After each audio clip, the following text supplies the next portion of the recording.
যে আপনারা আপনারা প্রশ্ন করেন যে কবুতর যদি ছোট পরিসরে কবুতর যদি লালন পালন করে, আসলে আমরা তো জানি না কবুতরগুলোর কী খাওয়াতে হয়, কবুতরগুলো কী খায়। কবুতরগুলো খাওয়ানোর জন্যই আপনি বেছে নিতে পারেন এই যে গম। আপনি কবুতরগুলো গম খায়, ভুট্টা খায়। এই কবুতরগুলো খুবই উন্নত জাতের কবুতর। এগুলো ডিম এবং বাচ্চাগুলো বেশ হৃষ্টপুষ্ট হয় এবং অনেক বড় হয়, অনেক টেস্টি, অনেক সুস্বাদু হয় এই বাচ্চাগুলো। এই যে গম দিতে পারেন, আপনি ভুট্টা দিতে পারেন, আপনি ধান দিতে পারেন, তারপরে সরিষা দিতে পারেন, ডাল মিক্স করে দিতে পারেন আপনি।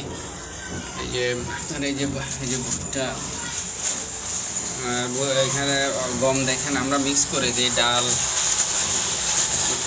এই যে পানি দিবেন এইভাবে, পাশে পানি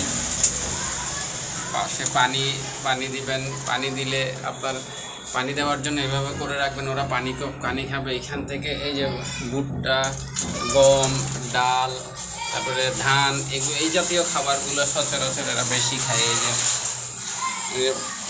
এই যে খাইতে আসছে, আয় খাও, এই থেকে খাও আসো। এই যে কবুতরগুলো খাবে এখন। এই যে আসো। এইটা হচ্ছে, এই খাবারটা হচ্ছে মিক্স খাবার। গম, ভুট্টা, ডাল, সব ধরনের খাবার এখানে মিক্স আছে, সরিষা। তো আপনারা যারা জানতে চেয়েছেন, আশা করি আপনাদের উত্তর পেয়ে গেছেন। এবং আপনারা যদি লালন পালন শুরু করেন, আপনারা তাদেরকে এই খাবারগুলো দিতে পারবেন, এই যে এভাবে করে। তো যদি আপনাদের এই ভালো লেগে থাকে আমার এই চ্যানেলটা, আপনারা সবাই সাবস্ক্রাইব করে দিবেন, আরও কাউকে দেখার সুযোগ করে দিবেন।